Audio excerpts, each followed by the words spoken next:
S, Karnataka ರಾಜ್ಯ ರಾಜಕಾರಣದ ರಾಜ, ಹುಲಿ ಹುಟ್ಟು ಹೋರಾಟಗಾರ, ರೈತಪರ ಹೋರಾಟಗಾರ, ತಮ್ಮದೇ ಆದಂಥ ಸಾಕಷ್ಟು ಕಾರ್ಯಕ್ರಮಗಳನ್ನು ರಾಜ್ಯಕ್ಕೆ ನೀಡುವ ಮೂಲಕವಾಗಿ ಇಡೀ ರಾಜ್ಯದ ಜನರ ಮನೆ ಮಾತಾಗಿರುವ, ಮನಸ್ಸಿನಲ್ಲಿ ನೆಲೆ ನಿಂತಿರುವಂತಹ ರಾಜ ಹುಲಿ ಮಾಜಿ CM ಯಡಿಯೂರಪ್ಪನವರ ಮನೆಯಲ್ಲಿ ನಾವಿದ್ದೀವಿ. ಬನ್ನಿ ಅವ್ರನ್ನ ಕಾರ್ಯಕ್ರಮಕ್ಕೆ ಸ್ವಾಗತ ಮಾಡೋಣ. ಕಾರ್ಯಕ್ರಮಕ್ಕೆ ಸ್ವಾಗತ. ನಮಸ್ಕಾರ. ಸೊ ಇವತ್ತು ವಿಶೇಷ ಅಂತಲೇ ಹೇಳ್ಬೋದು. ನಿಮ್ಮ 3 ಜನ ಹೆಣ್ಮಕ್ಳು ಕೂಡ ನಮ್ಮ ಜೊತೆಲಿದ್ದಾರೆ. ಅವ್ರನ್ನ ಫಸ್ಟ್ ಕಾರ್ಯಕ್ರಮಕ್ಕೆ ಸ್ವಾಗತ ಮಾಡ್ಕೊಂಡು ಬರ್ತೀನಿ. ಸೊ ಮೊದಲನೇದಾಗಿ ನಮ್ಮ ಜೊತೆಲಿದ್ದಾರೆ ಈ ಮನೆಗೆ ಅಕ್ಕರೆ ಹಾಗೆ ಸಕ್ಕರೆ ಎರಡನ್ನೂ ಕೂಡ ಬೆರೆಸಿರುವಂತಹ 3 ಜನ ಹೆಣ್ಮಕ್ಳು. ಮೊದಲನೇದಾಗಿ ನಾನು ಅವ್ರನ್ನ ಕಾರ್ಯಕ್ರಮಕ್ಕೆ ಸ್ವಾಗತ ಮಾಡ್ತಿದ್ದೀನಿ. ಪದ್ಮಾವತಿ ಮೇಡಮ್ ಕಾರ್ಯಕ್ರಮಕ್ಕೆ ಸ್ವಾಗತ. ಓಕೆ, ಅರುಣಾದೇವಿ ಅವ್ರನ್ನ ಕಾರ್ಯಕ್ರಮಕ್ಕೆ ಸ್ವಾಗತ ಮಾಡ್ತಾ ಇದ್ದೀನಿ. ಯಡಿಯೂರಪ್ಪನವರ 2ನೇ ಪುತ್ರಿ, ಯಡಿಯೂರಪ್ಪನವರ 3ನೇ ಪುತ್ರಿ, 3ನೇ ಮಕ್ಕಳು, ಅದರಲ್ಲೂ ಕೂಡ ಚಿಕ್ಕ ಮಕ್ಕಳು ಅಂದರೆ ಸ್ವಲ್ಪ ಮುದ್ದು ಜಾಸ್ತಿನೇ ಇರುತ್ತೆ. ಉಮಾದೇವಿಯರಿದ್ದಾರೆ ನಮ್ಮ ಜೊತೆಲಿ. ನಿಮಗೂ ಕೂಡ ಕಾರ್ಯಕ್ರಮಕ್ಕೆ ಸ್ವಾಗತ ಮೇಡಮ್. ಹೋಮ್ ಮಿನಿಸ್ಟರ್ ಕಾರ್ಯಕ್ರಮದಲ್ಲಿ ಒಂದು ವಿಶೇಷವಾದಂತಹ ಒಂದು ವಿಭಿನ್ನವಾದಂಥ ಪ್ರಯತ್ನ. ನಾವು ನೀವೆಲ್ಲ ವೈಯಕ್ತಿಕವಾಗಿ ರಾಜಕೀಯವಾಗಿ ಬಹಳಷ್ಟು ವಿಚಾರಗಳನ್ನು ಯಡಿಯೂರಪ್ಪನವರ ಬಗ್ಗೆ ತಿಳ್ಕೊಂಡಿದ್ದೀವಿ. ಆದರೆ ಅವರ ಮನೆ ಬಗ್ಗೆ, ಅವರ ಮನೆಯಲ್ಲಿರುವಂತಹ ಮನಸ್ಸುಗಳ ಬಗ್ಗೆ ತಿಳಿಸ್ಕೊಡುವಂತಹ ಪ್ರಯತ್ನ. ಸೊ ಹಾಗಾಗಿನೇ ಇವತ್ತು ಯಡಿಯೂರಪ್ಪನವರ ಜೊತೆ ಅವರ 3 ಜನ ಮುದ್ದಿನ ಪುತ್ರಿಯರು ನಮ್ಮೊಟ್ಟಿಗಿದ್ದಾರೆ. ಸೊ ಮೊದಲನೇದಾಗಿ ಯಡಿಯೂರಪ್ಪನವ್ರನ್ನೇ ಮಾತಾಡಿಸ್ಕೊಂಡು ಬರೋಣ. ಸರ್, ಮನೆಯಲ್ಲಿ ಒಂದು ಹೆಣ್ಮಗು ಇತ್ತು ಅಂದ್ರೇ ಲಕ್ಷ್ಮಿಯ ಕಳೆ ಅಂತಾರೆ. ನಿಮಗೆ 3 ಜನ ಹೆಣ್ಮಕ್ಳು, ಎಷ್ಟು ಖುಷಿ ಇದೆ ಈ ವಿಚಾರದಲ್ಲಿ? ಪದ್ಮಾವತಿ, ಅರುಣಾದೇವಿ, ಉಮಾದೇವಿ 3 ಜನ ಹೆಣ್ಮಕ್ಳು, 9 ಜನ ಮೊಮ್ಮಕ್ಕಳು, 6 ಜನ ಮರಿಮಕ್ಕಳು. ಸೊ ತುಂಬಿದ ಸಂಸಾರ. ಒಂದು ಕಡೆ ರಾಘವೇಂದ್ರ ಅವರು ಸಂಸತ್ ಸದಸ್ಯರು, ಇನ್ನು ಕಡೆ ವಿಜಯೇಂದ್ರ ಅವರು ಪಕ್ಷದ ರಾಜ್ಯದ ಅಧ್ಯಕ್ಷರು.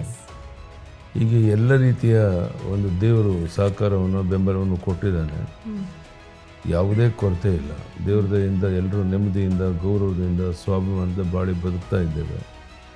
ಬರುವಂಥ ದಿವಸಗಳಲ್ಲಿ ಇನ್ನೂ ಹೆಚ್ಚು ಓಡಾಟ ಮಾಡಿ ಪಕ್ಷವನ್ನು ಬಲಪಡಿಸಬೇಕು, ಅಧಿಕಾರಕ್ಕೆ ತರಬೇಕು ಅನ್ನೋದು ಹಂಬಲ. ಆ ದಿಕ್ಕಿನಲ್ಲಿ ಪ್ರಯತ್ನಗಳು ಪ್ರಾರಂಭ ಆಗಿದೆ. ಅದರಲ್ಲಿ ಯಶಸ್ವಿ ಆಗ್ತೀವಿ ಅನ್ನೋ ಸಂಪೂರ್ಣ ವಿಶ್ವಾಸ ನನಗೆ. ಓಕೆ, ಪದ್ಮಾವತಿಯವರು ಮೊದಲನೇ ಮಗಳು ಮನೆಗೆ ನಿಮಗೆ. ಸೊ ಮೊದಲನೇ ಮಗು ನಿಮ್ಮ ಕೈಯಲ್ಲಿ ಬಂದಂಥ ಆ ಕ್ಷಣನ, ಅವತ್ತಿನ ದಿನ ನೆನಪು ಮಾಡಿಕೊಂಡ್ರೆ ಎಷ್ಟು ಖುಷಿಯಾಗಿತ್ತು ನಿಮಗೆ? ಅಲ್ಲ, ನಿಶ್ಚಿತವಾಗಿ ಪದ್ಮಾವತಿಯವರು ಹುಟ್ಟಿದಾಗ ಮನೆ ಹೊಂದಿ ಎಲ್ಲ ಸಂತೋಷಪಟ್ಟರು. ಅದೇ ರೀತಿ ಅರುಣಾದೇವಿಯವರು, ಅದೇ ರೀತಿ ಉಮಾದೇವಿಯವರು ಎಲ್ಲರೂ ಸಹ ಹುಟ್ಟಿದಂಥ ಸಂದರ್ಭದಲ್ಲಿ ಮನೆ ಸಂಭ್ರಮ ಕಾಣಿಸ್ತಾ ಇತ್ತು.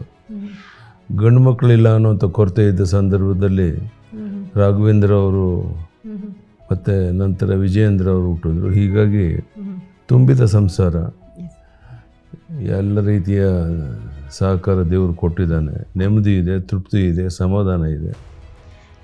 3 ಜನ ಹೆಣ್ಮಕ್ಳಲ್ಲಿ ಯಾರು ತುಂಬ ತುಂಟಿ ಜಾಸ್ತಿ? ಇವರು ತುಂಟ್ರು ಯಾರು ಜಾಸ್ತಿ 3 ಜನ ಹೆಣ್ಮಕ್ಳಲ್ಲಿ? ನಿಮ್ಮ ಮಕ್ಕಳಲ್ಲಿ ತುಂಟ್ರು ಯಾರು ಜಾಸ್ತಿ, ತುಂಟಾಟ ಯಾರು ಜಾಸ್ತಿ ಮಾಡ್ತಾ ಇದ್ರು? ಅದರಲ್ಲಿ ಒಬ್ರಿಗಿಂತ ಒಬ್ಬರು ಮೀರಿಸ್ತಾರೆ. ಅದರಲ್ಲಿ ಯಾವುದೇ ಕೊರತೆ ಇಲ್ಲ. ಒಬ್ರಿಗಿಂತ ಒಬ್ರು ತುಂಟಾಟ ಮಾಡ್ತಾ ಇದ್ರ? ಇವ್ರು 3 ಜನ ಮಾಡಿದ್ದು ಯಾವ್ದಾದ್ರು ತುಂಟಾಟ ನೆನಪಿದೆಯಾ ನಿಮಗೆ? 400 ನೆನಪಿದೆ. ಬಟ್ ಭಾಳ ಒಳ್ಳೆ ಒಂದು ಕುಟುಂಬ ಅನ್ನುವಂಥ ಖುಷಿ, ಸಂಭ್ರಮ, ತೃಪ್ತಿ. ಎಸ್. ಸೊ ಮಕ್ಕಳನ್ನ ಮಾತಾಡ್ಸ್ಕೊಂಡು ಬರ್ತೀನಿ. ಸೊ ಪದ್ಮಾವತಿ ಮೇಡಮ್, ಸೊ ಅಪ್ಪಾಜಿ ಹೇಳ್ತಾ ಇದ್ರು 3 ಜನ ಹೆಣ್ಮಕ್ಳು, ಆನಂತರ 2 ಮಕ್ಕಳು, ತುಂಬಿದ ಸಂಸಾರ, ಬಹಳನೇ ಖುಷಿ ಇದೆ ನನಗೆ ಅಂಥೇಳಿ. ಸೊ ನಿಮ್ಮ 3 ಜನರ ಒಡನಾಟ ಹೇಗಿತ್ತು? ಅಪ್ಪಾಜಿ ಅಂತ ಅಂದರೆ, ಅದಕ್ಕಿಂತ ಮುಂಚಿತವಾಗಿ ಅಪ್ಪಾಜಿ ಅಂತ ಅಂದರೆ ಸಾಮಾನ್ಯವಾಗಿ ಹೊರಗಡೆ ಒಂದು ಭಯ, ಸಿಟ್ಟು, ಕೋಪ ಎಲ್ಲ ಇದೆ ಅಂತ ಅವ್ರ ಹತ್ರ ಮಾತಾಡೋದಕ್ಕೆ ಒಂದು 4-5 ಸಲ ಯೋಚನೆ ಮಾಡಿ ಮಾತಾಡ್ತೀವಿ. ಮನೇಲೂ ಕೂಡ ಅಷ್ಟೇ ಸಿಟ್ಟು, ಕೋಪ ಇರ್ತಾರ? ಪ್ರಾರಂಭ ದಿವಸಗಳಲ್ಲಿ ಅಪ್ಪಾಜಿಯವರು ಒಂದು ತುಂಬಾ ಡೈನಮಿಕ್ ಆಗಿ ಕೆಲಸ ಮಾಡೋಕ್ಕೇನೆ ಹೆಸರುವಾಸಿ ಅಲ್ವಾ. ಸಿಕ್ಕಾಪಟ್ಟೆ ಕೆಲಸದ ಒತ್ತಡ ಇದ್ದ ಟೈಮಲ್ಲಿ ಅವರಲ್ಲಿ ಸ್ವಲ್ಪ ಕೋಪ ಇತ್ತು. ಕೆಲಸದ ಕಾರಣದಿಂದ, ಒತ್ತಡದಿಂದ ಅಷ್ಟೇನೆ. ಅದು ಆ ಕೋಪ ಯಾವಾಗಲೂ ಸಾತ್ವಿಕವಾದದ್ದು ಡೆಫಿನೆಟ್ಲಿ. ಆದರೆ ಇತ್ತೀಚೆಗೆ ತುಂಬಾನೇ ಶಾಂತವಾಗಿದ್ದಾರೆ. ಹಾಗಾಗಿ ನಾವು ಚಿಕ್ಕ ವಯಸ್ಸಿನಲ್ಲಿ ಏನು ತುಂಬ ಅವರ ಜೊತೆಲಿ ಕಾಲ ಕಳೆಯೋಕ್ಕಾಗಿಲ್ಲ. ಆ ಕೊರತೆ ಎಲ್ಲ ತುಂಬ ಅಷ್ಟು ನಾವೆಲ್ಲ ಈಗ ಒಟ್ಟಿಗೆ ಒಡನಾಟ ಜಾಸ್ತಿ ಇದೆ. ಈಗ ಅವರು ನಮಗೆ ಸಮಯ ಕೊಡ್ತಿದ್ದಾರೆ, ನಾವು ಅವ್ರ ಜೊತೆಲಿರೋಕ್ಕೆ ತುಂಬ ಅದರಲ್ಲಿ ಸಂತೋಷ ಕಾಣ್ತಾ ಇದ್ದೀವಿ. ಆ ಥರ. ಅರುಣಾದೇವಿ ಮೇಡಮ್, ಸರ್ ಹೇಳ್ತಾ ಇದ್ರು ಒಬ್ರಿಗಿಂತ ಒಬ್ರು ತುಂಟಾಗಿ ಮೀರಿಸ್ತಾರೆ, ತುಂಟಾಟದಲ್ಲಿ ಮೀರಿಸ್ತಾ ಇದ್ರು ಅಂತೇಳಿ. ಸೊ ಸಣ್ಣ ವಯಸ್ಸಿನಲ್ಲಿ ನೀವು ಯಾವ ಥರ ತುಂಟಾಟ ಮಾಡಿ ಅಪ್ಪಾಜಿಯವ್ರ ಕೈಲಿ, ಅಮ್ಮನ ಕೈಲಿ ಒದೆ ತಿಂದಿದ್ದು ಉಂಟಾ? ನನ್ನ ಅನುಭವದ ಪ್ರಕಾರ ದೊಡ್ಡವರು, ದೊಡ್ಡ ಮಗಳು ಹಿರಿಯಳು ಅಂತೇಳಿ ಸ್ವಲ್ಪ ಮನೆಯಲ್ಲಿ ಸೇಫ್ ಆಗಿರುವೆ ಒಂಥರ ಮನೆ ಜವಾಬ್ದಾರಿಗಳು ಜಾಸ್ತಿ ಕೊಡ್ತಾರೆ. ಹ್ಮ್ ಕೊನೆಯವಳು ಮುದ್ದಿನ ಮಗಳು, ಸಣ್ಣವಳು ಅಂತಾನೆ ಜೀವನ ಎಲ್ಲ ಅನ್ಕೊಂಡ್ಬಿಟ್ಟಿರ್ತಾರೆ. ಅಂದ್ರೆ ನಾನು ಮದ್ವೆಗೆ ಮುಂಚೆ ಹೇಳೋದು. ಹೌದು ಹೌದು. ಈಗ ಅವಳು ತುಂಬಾ ದೊಡ್ಡ ಜವಾಬ್ದಾರಿ ತಗೊಂಡಿರೋದು ಬೇರೆ. ಹಾ ನಾನು ಮಧ್ಯದವಳು, ಒಂದ್ ರೀತಿ ಗಂಡು ಹುಡುಗ ಒಂದ್ ರೀತಿ ಬೆಳೆದೆ ಅಂತ ಅನ್ಕೊಳ್ತೇನೆ. ಓಕೆ. ಅಪ್ಪನ ರಾಜಕೀಯದಲ್ಲಿ ಯಾರನ್ನೋ ಆಗಿನ ದಿವಸ ಲ್ಯಾಂಡ್ ಲೈನ್ ಎಲ್ಲರೂ ಮನೇಲಿ ಇರ್ತಿಲ್ಲ, ನಮ್ಮ ಮನೇಲಿ ಇದ್ರು ಕೂಡ ಕರ್ಕೊಂಡ್ ಬರ್ಬೇಕು ಅಂದ್ರೆ ಅರುಣ ಅಂತ ಹೇಳ್ತಾ ಇದ್ರು. ಅವ್ರನ್ನ ಕರ್ಕೊಂಬ, ಪದ್ದಣ್ಣಂಗ್ ಹೇಳು, ಶಾಂತಣ್ಣಂಗ್ ಹೇಳು, ಶಿವಕುಮಾರ್ ಹೇಳು. ಆ ರಾಜಕೀಯ ಬದುಕು ಬಹಳ ಚೆನ್ನಾಗಿ ಅನ್ಸುತ್ತೆ. ಬಹುಶಃ ನಮಗೆ ಬೆಳಗ್ಗೆ ಬೇಗ ಹೇಳೋ ಇದನ್ನ ಕಲ್ಸಿದ್ದೆ ಅಣ್ಣ, ಅವ್ರನ್ನೆಲ್ಲ ಕರ್ಕೊಂಬರೋ ರಾಜಕಾರಣದ ಬದುಕು ಅಂತ ಅನ್ಕೊಳ್ತೀನಿ. ಹೀಗೆ ಹಾಗಾಗಿ ನಾನು ಬಹಳ ಬೇಗ ಬದುಕಿನಲ್ಲಿ ಹೊರಗಡೆ ಓಡಾಟ ಎಲ್ಲದನ್ನು ಕಲ್ತಿದ್ ನಾನು ಅಂತ ಅನ್ಕೊಳ್ತೇನೆ. ಸೊ ಅಪ್ಪಾಜಿ ಹೇಳ್ದವ್ರನ್ನೆಲ್ಲ ಹೋಗಿ ಅದೇ ಮನೆಗೆ ಹೋಗಿ ಕರ್ಕೊಂಡು ಬರ್ತಾ ಇದ್ರಿ ನೀವು, ರಾಜಕೀಯವಾಗಿ ಕೂಡ ಸಪೋರ್ಟ್ ಮಾಡ್ತಾ ಇದ್ರಿ. ಹೌದು ಹೌದು, ಖಂಡಿತವಾಗಿ. ಸೊ ನಿಮ್ಮ ನೆನಪುಗಳು ಏನಿದೆ ಮೇಡಮ್ ಬಾಲ್ಯದ ಬಗ್ಗೆ? ಇವಾಗ ನಮ್ಮ ತಂದೆಯವರಿದು ಮೊದಲನೇ ಇಂಟರ್ವ್ಯೂ. ಐ ಥಿಂಕ್ ನಾವು 3 ಜನ ಕುತ್ಕೊಂಡು ಫಾದರ್ ಜೊತೆ ಕೂತಿರೋದು ಈಗ ಐ ಥಿಂಕ್ ಇದೇ ಮೊದಲನೇ ಈ ತರ ಪ್ರಯತ್ನ ಅನ್ಕೊಂತೀನಿ. ಇವತ್ತು ಅಣ್ಣ ನಮ್ಮ 3 ಜನ ಹೆಸರು ಕ್ಲೀನ್ ಆಗಿ ಹೇಳಿದ್ರು. ಚಿಕ್ಕವರಿದ್ದಾಗ ಆಗಿರ್ತಿರ್ಲಿಲ್ಲ.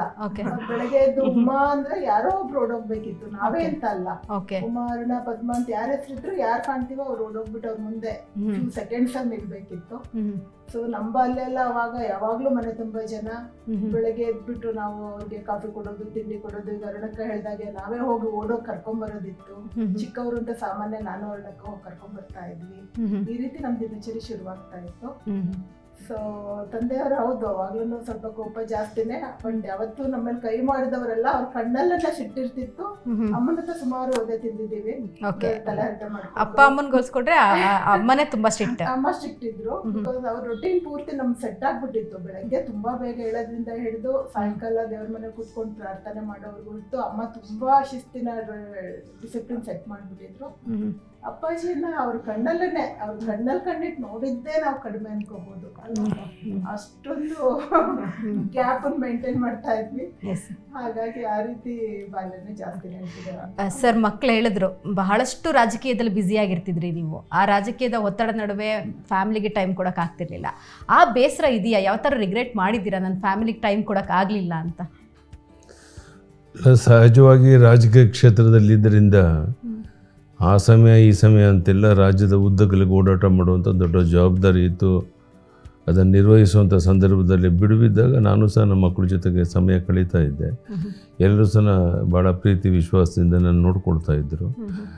ಭಾಳ 3 ಜನ ಹೆಣ್ಮಕ್ಳು ಭಾಳ ಪ್ರೀತಿ ವಿಶ್ವಾಸದಿಂದ ಇರ್ತಾಯಿದ್ರು. ಅದೇ ರೀತಿ ರಾಘವೇಂದ್ರ, ವಿಜಯೇಂದ್ರ ಸಹ ಅದೇ ರೀತಿ ಒಳ್ಳೆಯ ಸ್ಥಾನಮಾನಗಳಲ್ಲಿದ್ದಾರೆ. ಅವರು ಸಹ ನೆಮ್ಮದಿಯಿಂದ ಅವರು ಜವಾಬ್ದಾರಿಗಳು ನಿರ್ವಹಿಸ್ತಾ ಇದ್ದಾರೆ. ನನಗೆ ತುಂಬ ಸಂತೋಷ ಇದೆ, ತೃಪ್ತಿ ಇದೆ, ಸಮಾಧಾನ ಇದೆ.